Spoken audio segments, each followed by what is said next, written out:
Hello guys, welcome back to my YouTube channel. So today our topic is Shabir Sharif and the Nishani Haider, chapter number 2.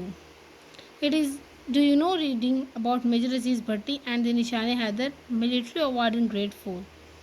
क्या आपको याद है आपने major अजीज़ भट्टी और निशान हैदर जो कि फौजी एजाज़ है चौथे ग्रेड का, उसके बारे में आप पहले पढ़ चुके हैं. It is the highest award that a member of the arm force can receive. ये हमारी आर्म फोर्सेस में से आर्म फोर्सेस को जो अवार्ड दिए जाते हैं उनमें से सबसे हाईएस्ट अवार्ड है, सबसे बड़ा रिवॉर्ड है. It is given for act of bravery during combat and only a select few have been awarded it. Bravery बहादुरी, एक्ट अमल या मुजाहिरा, कॉम्बैट लड़ाई या जंग, ये हमारी आर्म फोर्सेस में से सिर्फ उन लोगों को दी जाती है जो जंग या लड़ाई के दौरान बहादुरी का मुजाहिरा करें. Such as only a select few have been awarded it, जिनमें से गुने चुने लोगों को यह अवार्ड दिया जाता है. Such as Raja Aziz Bhatti and Tufail Mohammad. ठीक है, one of these select few, जो सिलेक्ट हुए उनमें से एक is major Mohammad Shabbir Sharif. Major Mohammad Shabbir Sharif हैं जिनको निशान हैदर दिया गया था. The Indo Pakistan war of 1971, कि जो इंडो पाकिस्तान वॉर थी 1971 की, वो 13 दिन तक चली थी. Lasted on 13 days. लास्टेड का मतलब चलना या जारी रहना, वो 13 दिन तक जारी रही थी. It is one of the shortest war in history. ये हमारी तारीख की सबसे छोटी जंग थी. But many people were injured, but बहुत से लोग जो हैं वो ज़ख्मी हुए. इंजर्ड का मतलब है ज़ख्मी होना, किल का मतलब है मारे जाना, और डिस्प्लेस का मतलब है गायब होना ड्यूरिंग इट. कि ये हमारी हिस्ट्री की सबसे शॉर्टेस्ट जंग तो थी, पर इसमें हमारे बहुत से लोग ज़ख्मी भी हुए थे, मारे भी गए थे और गायब भी हुए थे.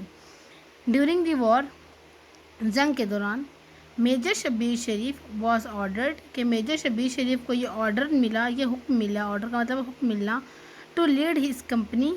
लीड का मतलब है सरबराही करना, ऑफ सोल्जर्स, कि वो अपने सिपाही की जो एक फ़ौज, एक जमात या जो एक दस्ता उनको मुकर्रर कर दिया गया था उनके साथ, उसकी सरबराही करेंगे. और अ मिशन, उनका मिशन था to take control of an area, उस एरिया को कंट्रोल करना, area of land near what is now the western borders between the two countries. जो अब हमारे मगरबी सरहद का बॉर्डर है, मगरबी सरहद है हमारी दो मुल्कों के दरमियान, उस ज़मीन के उस एरिया को कवर करना, उस एरिया को कंट्रोल करना मेजर शब्बीर शरीफ का काम था. उनको ये हुक्म दिया गया था कि आपने उस एरिया पे अपना कंट्रोल रखना है, अपना अजदारी रखनी है अपनी उस एरिया पे. Major Shabbir Sharif lead his company to meet their target, कि मेजर शब्बीर शरीफ जो है वो अपनी उस कंपनी यानी अपने उस दस्ते की, कंपनी का मतलब दस्ता भी हो सकता है, जमात भी हो सकता है, अपनी उस जमात की सरबराही कर रहे थे जिनको ये टारगेट दिया गया था. And then held off attack from the other side, और दूसरी तरफ से वो अटैक यानी जो उन पर हमला किया जाना था उस पर उसके लिए वो जवाबी कार्रवाई के लिए वो तैयार नहीं. A few days later, कुछ दिनों के बाद, they come under attack again, उन पर पहली दफ़ा एक दफ़ा अटैक किया गया. तो वो जब वो अपने उस टारगेट को अचीव करने के लिए जा रहे थे, कुछ दिनों बाद they came under attack again, उन पर दोबारा हमला किया गया सरहद, दूसरी मगरबी सरहद की दूसरी जानिब से.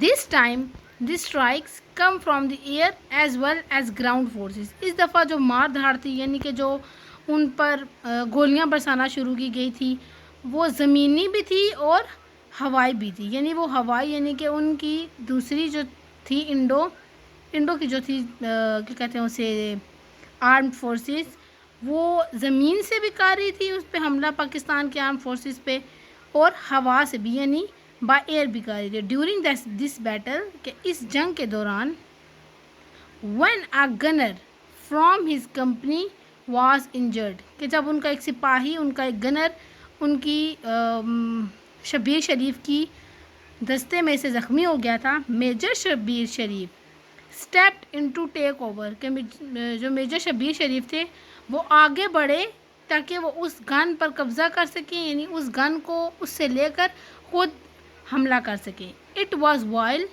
ही वॉज़ फायरिंग, कि अचानक से जब वो फायर कर रहे थे, जब वो गोलियां बरसा रहे थे, एट द अप्रोचिंग टैंक, उस टैंक पर जो उनके करीब आ रहा था, डैट ही वॉज हिट, तो वो उस टैंक से टकरा गए, एंड किल्ड, और वो मर गए यानी मारे गए। He was awarded the Nishan Haider, जिसकी वजह से उन्हें निशान हैदर मिला, फॉर हिज ब्रेवरी, कि उनके बहादुरी के अमल पे, ड्यूरिंग द बैटल, जंग के दौरान।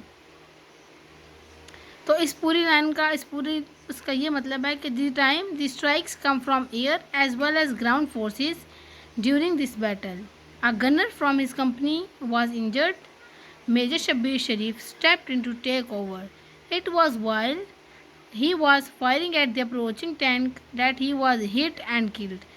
कि जब उन पर ज़मीनी और आसमानी दोनों तरफ से फायर किए गए, दोनों तरफ से हमला किया गया, तो उस टाइम उनकी एक दस्ते का एक जो गनर था, एक जो सिपाही था, वो ज़ख्मी हो गया। मेजर शब्बीर शरीफ खुद आगे बढ़े उससे कब्ज़ा लेने के लिए, कि उस गन पर लेके उससे गन खुद हमला कर सकें, लेकिन जब वो उस टैंक पर जो उनके करीब आ रहा था उस पर उन्होंने फायर किया, डेट ही वॉज हिट, तो वो उससे टकरा गए, एंड किल्ड, और मारे गए। तो इस पूरे पैराग्राफ का ये मतलब है, he was awarded the Nishan Haider for his bravery during the battle, कि उनको निशान हैदर जंग में उनके बहादुरी का मुजाहिरा करने पर दिया गया। फिर नीचे अदर की informations, one completion of his training, he was awarded the sword of honor, यानी कि जब उनकी ट्रेनिंग कंप्लीट हुई थी तो उन्हें sword of honor, जिसे इज़्ज़त की तलवार कहते हैं, वो वाला भी एक अवार्ड से नवाजा गया था, एक अवार्ड उनको दिया गया था। He is only person to have received both, ये हमारी आर्म फोर्सेस में, यानी कि आर्मी की फोर्सेस में पहले नौजवान थे जिन्हें निशान हैदर और सितारा जुरत साथ दिया गया था। ही इज़ रिगार्डेड का मतलब है जाने जाना या पहचानना, as the most decorated officer of the Pakistan army, के वो पाकिस्तान आर्मी के मोस्ट डेकोरेटेड ऑफिसर जाने जाते थे, यानी कि उनकी आपका यूनिफॉर्म पे स्टार्स ज़्यादा थे। ही इंजॉयड प्लेइंग स्क्वैश, के उन्हें स्क्वैश खेलना पसंद था, and was a good swimmer, और वो बहुत अच्छे तैराक भी थे। So I hope you like this video. If you like this video, kindly like, share and subscribe my channel.